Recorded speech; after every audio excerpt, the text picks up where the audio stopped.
구독, 좋아요 꾹꾹. 여러분 반갑습니다. 말씀 창고의 서현 목사입니다. 오늘도 시청해 주셔서 감사합니다. 여러분의 구독과 좋아요, 알람 설정으로 저의 채널을 응원해 주세요.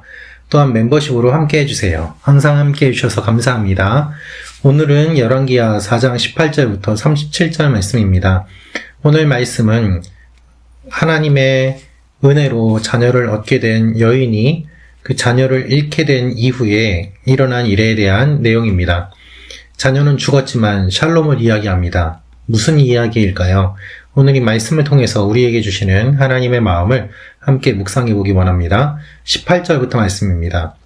그 아이가 자랐습니다. 어느 날 아이는 아버지와 함께 곡식을 거두는 곳에 나가 있었습니다. 그가 아버지에게 말했습니다. 내 머리야, 내 머리야. 아버지가 종에게 말했습니다. 아이를 어머니에게 데려가라. 종이 아이를 얻고 아이 어머니에게로 데려갔습니다. 아이는 정오까지 어머니의 무릎에 앉아 있다가 죽고 말았습니다. 여인이 올라가 하나님의 사람의 침대에 아이를 눕히고 문을 닫고 밖으로 나갔습니다. 그가 남편을 불러 말했습니다. 종 한 명과 나귀 한 마리를 보내주세요. 내가 빨리 하나님의 사람에게 갔다가 돌아오겠습니다. 그가 물었습니다. 왜 오늘 가겠다는 것이요? 초하루도 아니고 안식일도 아니지 않소? 그러나 여인은 걱정하지 마십시오. 잘 될 것입니다. 라고 말했습니다. 여인은 나귀의 안장을 얹고 종에게 말했습니다. 나귀를 몰고 달려가거라. 내가 말하지 않는 한 나 때문에 천천히 갈 필요 없다. 그러고는 길을 떠나 갈멜산에 있는 하나님의 사람에게로 갔습니다. 하나님의 사람은 멀리서 그 여인을 보고 그 종 게하시에게 말했습니다. 보아라, 수냄 여인이다. 달려가서 그녀를 맞고 당신 괜찮습니까? 남편은 어떻습니까? 아이는 괜찮습니까? 하고 물어라. 여인이 대답했습니다. 다 괜찮습니다.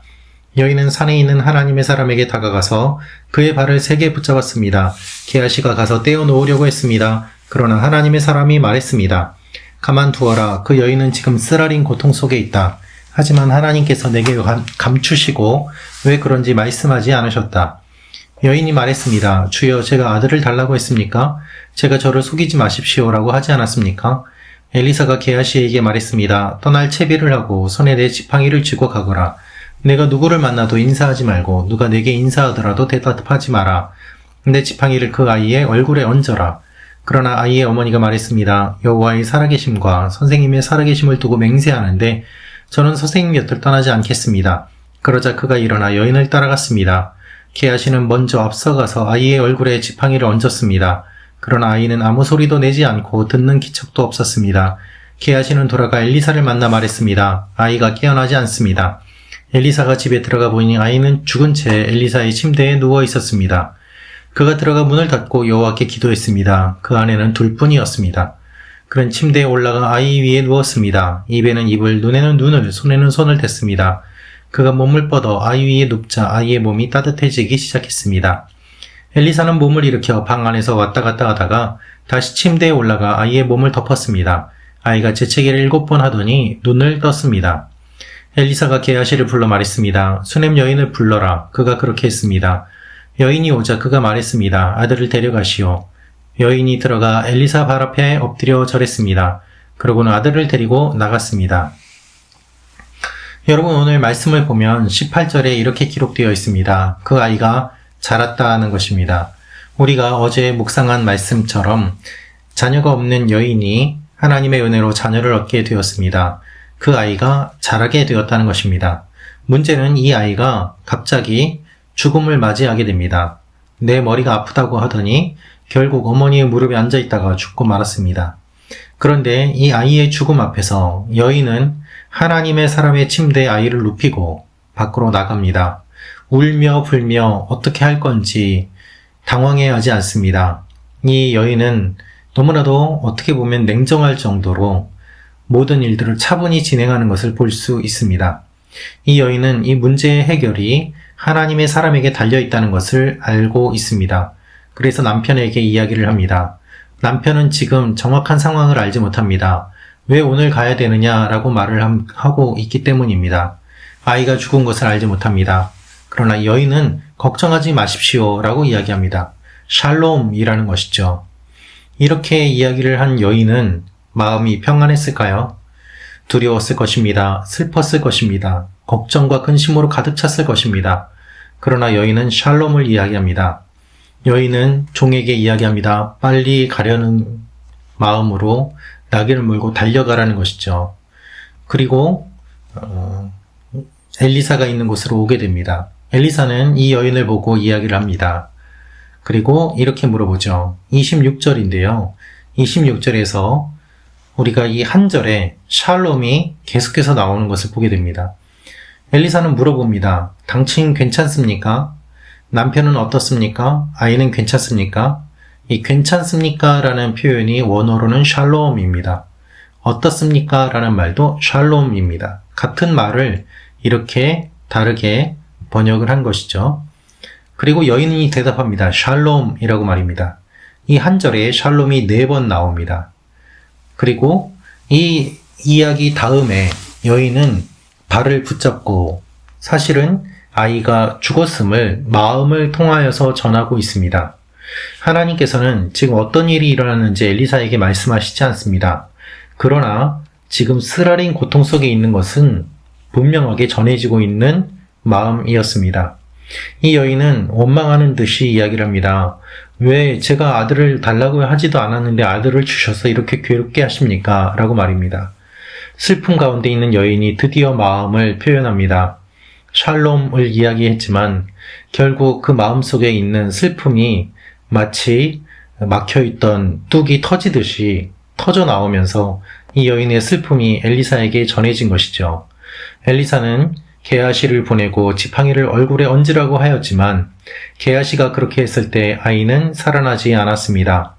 결국 엘리사가 집에 들어가서 이 아이가 죽어 있는 것을 보고 이 아이 위에 올라가서 하나님 앞에 기도하는 그 모습, 그것을 통해서 이 아이가 살아나게 되는 것입니다.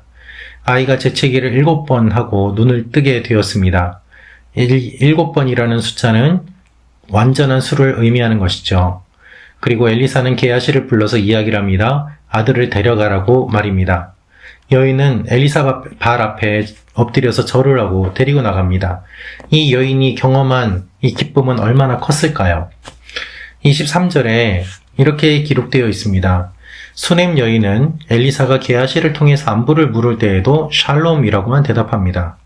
그러나 사실은 괴로운 심정을 가지고 있었습니다. 평안한 상태가 아니었던 것이죠. 그럼에도 샬롬이라고 이야기한 것은 빨리 가기 위한 마음의 표출로 이해를 할 수 있습니다. 조금이라도 빨리 엘리사를 만나서 이 이야기를 하고 문제를 해결하기 원했던 것이죠. 남편에게 아이가 죽었으니 어떻게 해야 되느냐 울며 불며 따진 것이 아니었습니다. 이 여인은 갈멜산까지 쉬지 않고 달려가게 됩니다. 그리고 그녀를 맞이하게 되죠. 여기에서 샬롬이 나옵니다. 샬롬. 계속해서 샬롬을 이야기하는 것이죠. 엘리사는 너와 아이가 평안하냐고 물어보게 합니다. 샬롬. 여러분 오늘 말씀을 보면 하나님이 자녀를 주셨지만 자녀가 죽습니다. 여인은 자녀의 죽음 앞에서 다급하지만 중요한 행동을 합니다. 그것이 결국 샬롬입니다. 우리가 샬롬이라는 말을 많이 쓰고 또 듣고 알고 있습니다. 평안이라는 뜻이죠. 오늘 말씀은 자녀의 죽음을 둘러싸고 샬롬을 이야기하는 장면입니다. 그리고 샬롬이 현실이 됩니다. 샬롬이 4번이나 연속으로 등장하는 것입니다. 여러분, 샬롬이 중요합니다. 하나님께서 주신 자녀가 죽습니다. 얼마나 마음이 아팠겠습니까? 그러나 이 여인은 샬롬을 이야기를 하고 있습니다. 성경이 말을 하는 샬롬은 아무 일도 일어나지 않는 평안한 상태만 이야기하는 것이 아닙니다. 치열한 전쟁이 끝나고 찾아오는 적막과 고요함과 평안, 그것이 샬롬의 진정한 의미입니다. 하나님을 믿는 우리의 삶은 아무 일도 일어나지 않는 어떻게 보면은 자극이 없는 평안한 그러한 삶이 아닙니다. 우리는 그러한 삶을 꿈꾸지만 실제로 우리의 삶은 그런 일이 일어나지 않습니다. 그래서 우리가 원하는 샬롬은 우리의 실제의 샬롬과 다릅니다. 우리는 아무 일도 일어나지 않는 샬롬을 원하지만 진정한 샬롬의 의미는 싸움이 끝난 뒤에 찾아오는 그리고 고통과 아픔을 뛰어넘는 샬롬을 이야기하는 것이죠. 샬롬이 4번 나오는 이유는 무엇입니까? 평안하냐 물어봤을 때 이 여인의 대답이 평안하다, 샬롬이라는 것입니다. 그래서 지금 아들이 죽었음에도 불구하고 이 여인이 샬롬을 이야기하고 있는 것을 우리는 생각해 볼 필요가 있습니다. 왜 이 여인은 샬롬을 이야기하고 있을까요?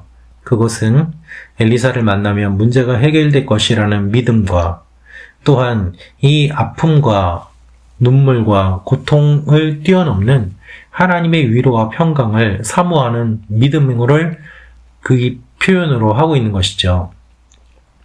여러분, 이것이 우리에게 필요한 것입니다. 우리는 샬롬이라고 인사합니다.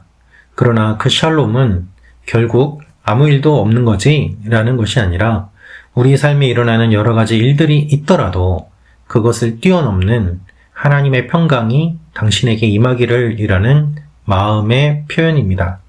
자녀가 죽었습니다. 그럼에도 불구하고 샬롬입니다. 그 결과 이 아이가 살아나게 됩니다. 그리고 샬롬을 이야기하니까 샬롬이 찾아오게 됩니다.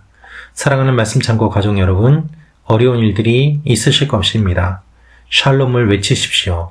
그러면 샬롬이 찾아오게 될 것입니다. 하나님이 이 일들을 이루어 가시는 이유는 이 일을 통해서 우리의 삶에도 그와 같은 일들이 일어날 것을 알려주시기 위함입니다. 이 세상에서의 힘든 싸움을 다 마치고 샬롬이 찾아오게 될 것입니다. 우리의 하루하루의 삶 가운데 힘든 일들을 뛰어넘어서 하나님이 주시는 샬롬이 있습니다. 이 샬롬을 통하여서 세상이 감당하지 못하는 그리고 죽음도 뛰어넘는 놀라운 은혜가 여러분과 저에게 일어나기를 소망합니다. 기도하겠습니다. 아버지 하나님, 우리의 삶에 샬롬이 일어나기를 원합니다. 샬롬을 선포하기 원합니다. 죽음이 있지만 그것을 뛰어넘는 샬롬이 오늘 본문에 많이 나옵니다. 그리고 이 아이는 살아납니다. 우리의 삶에도 이런 일들이 일어나게 하여 주옵소서. 예수님의 이름으로 기도합니다. 아멘.